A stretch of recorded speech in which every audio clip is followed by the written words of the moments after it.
Hey guys, just got this lawn tractor in the shop here. Customer says it needs a new starter. He's already put a new battery in there and it still won't turn over. Now I'm sure some of you guys watching that have a lot of experience probably already know the problem, but I'm going to go through the diagnostic steps here just to make sure that everybody watching can learn something today. First thing you want to check when this happens is to make sure you have a good battery. So the battery on this one is underneath the seat and it is brand new. I've just charged it up like 10 minutes ago, so I know the battery's good. The second thing you want to check is the engine oil, and the reason you would check the engine oil for a no start is to make sure that the crankcase is not full of gas. This oil's pretty black, but it's not above the fill lines. It's not above here, so that's good. And you want to make sure there's no fuel in your oil, I mean. That's why I'm checking the oil, so I know there's no fuel in there. Normally I smell the dipstick if it's overfilled, but it's not. And I'll show you what it's doing here. So like I said, I've just recently charged the battery just a few minutes ago, and let's see what it does. That's all it does. So what you need to do in this case is to take off the valve cover. So first thing I'll do here is remove the hood. It just makes it a lot easier to get in there. So the first thing I'll do here is take the plug out, and they've already put a new plug in there, I see.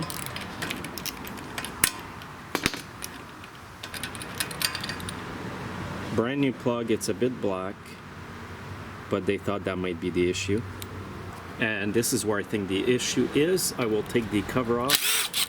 You'll need a 3/8 socket or a 10 millimeters. Now it's good to have the rag underneath here because sometimes it drips oil. There's just a bit in there.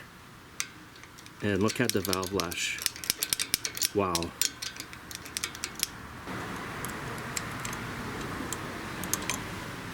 Now the lash between the rocker arms and the valve stem should be about 4/1000 of an inch, but look at that. It's extreme over here. Just an incredible amount of play, and the small cap that usually sits on the valve stem has fallen in there somewhere, so I got to retrieve that. And I think that valve cap is just back here. There it is. Now this is the little cap that sits on top of the valve, just like it is on here. Now what's happened here is not only is it out of adjustment right here, but this whole bolt has started to come out. So what I'll do here is make sure these bolts are tight, the bolts that hold the rocker arms, and then I'll adjust the valves. Now look at how it's all loose. When I go to adjust the valve by unscrewing this, the whole bolt turns.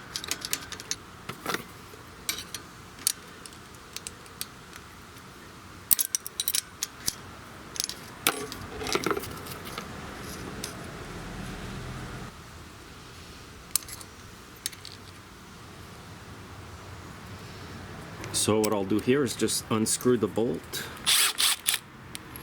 and I'm just going to put some blue Loctite.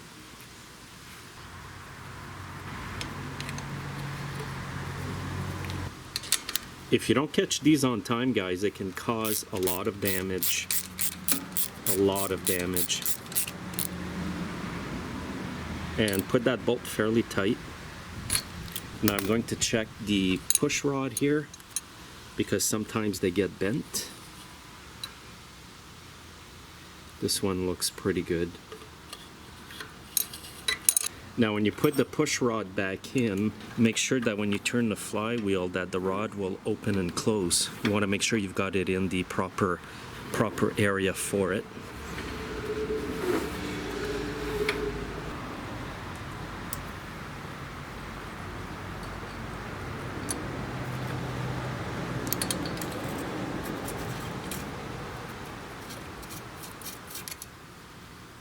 Okay, I'll just leave that the way it is for now. Alright, so now I'm going to take this one off.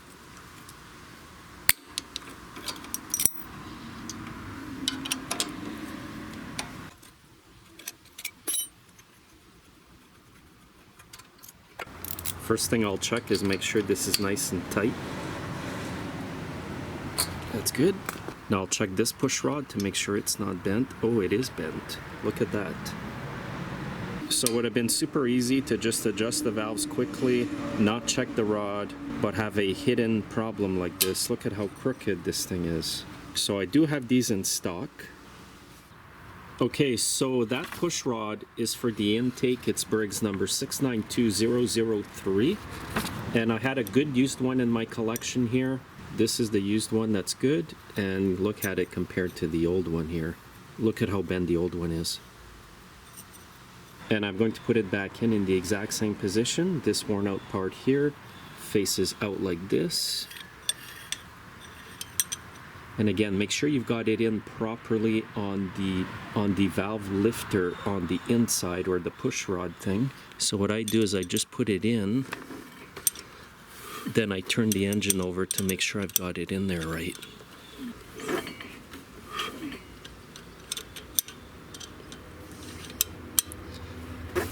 There. And that's why I took out the spark plug. It just makes it so much easier to do this. Now I can put this back in.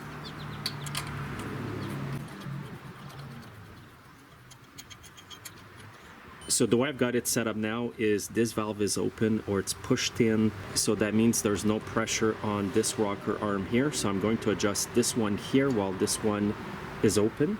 And I'm going to set them at about 3/1000ths of an inch. And I've got my feeler gauge here, 3/1000ths. And if you unscrew this bolt here, it will add more gap between the valve stem and the rocker arm. I put it in there so that it's snug. You don't want it too tight or too loose. So just snug like that. And then what you do is you just hold the bolt here, and then you just turn in the torque screw. If you want a full in-depth video on this procedure and how to replace the head gasket on this machine, look in the video description and in the comments, because I do have an entire fully detailed video on that repair.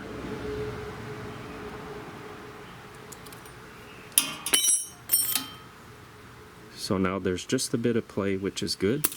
Now I'm going to turn the engine over a few times. Now when this valve is pushed in or open, I will adjust this one here. So again, I'm going to do 3/1000ths on this one as well. So that's a little loose here.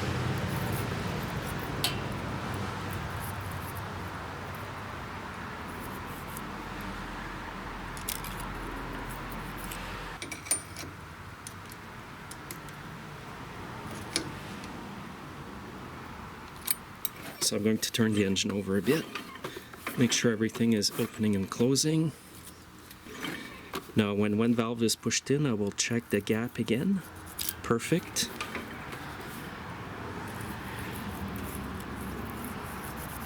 Now this one is still a tad loose, so I will just tighten it up a bit.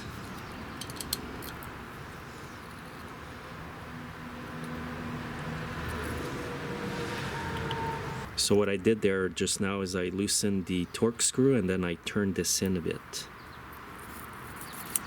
I'll give it just one more shot of that.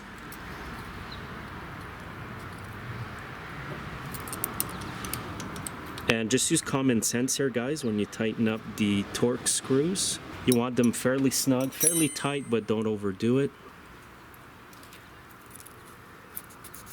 And that's perfect here now.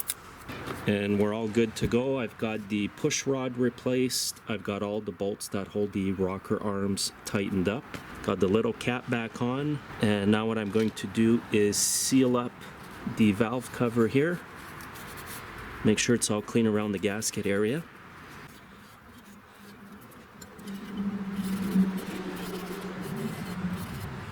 Now I'm using a bit of gasket sealant here. I've got some Durco. It's not really necessary if you already have a cardboard gasket, but I like to just put a thin film just as an extra layer of protection against oil leaks.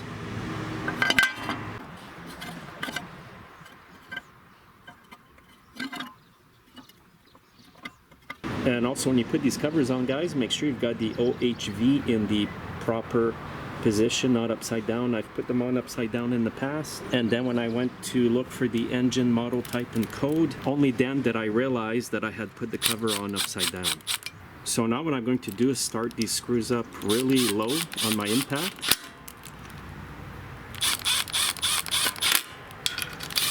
And you want to put them on in a diagonal pattern, and I'll just tighten them up by hand. They don't need to be extremely tight here. Just put them on fairly snug.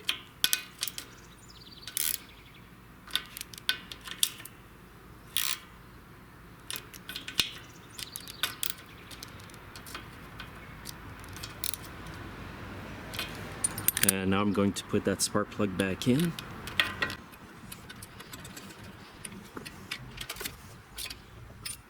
And now this machine should start up right away, hopefully. Okay, let's see if this machine will go.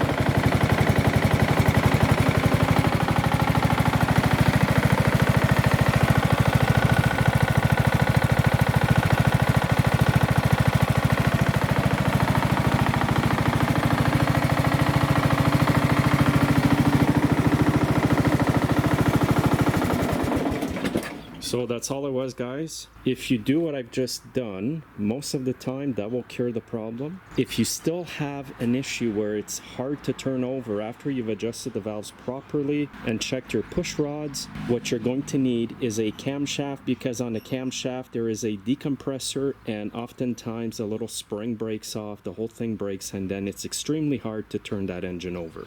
But I find it's pretty well 50-50 most of the time, or half the time I mean. I'll adjust the valves like this and I'm good to go. Hopefully this video has helped you. Make sure to check out the other videos in the description and in the comment section, and you guys have a great day.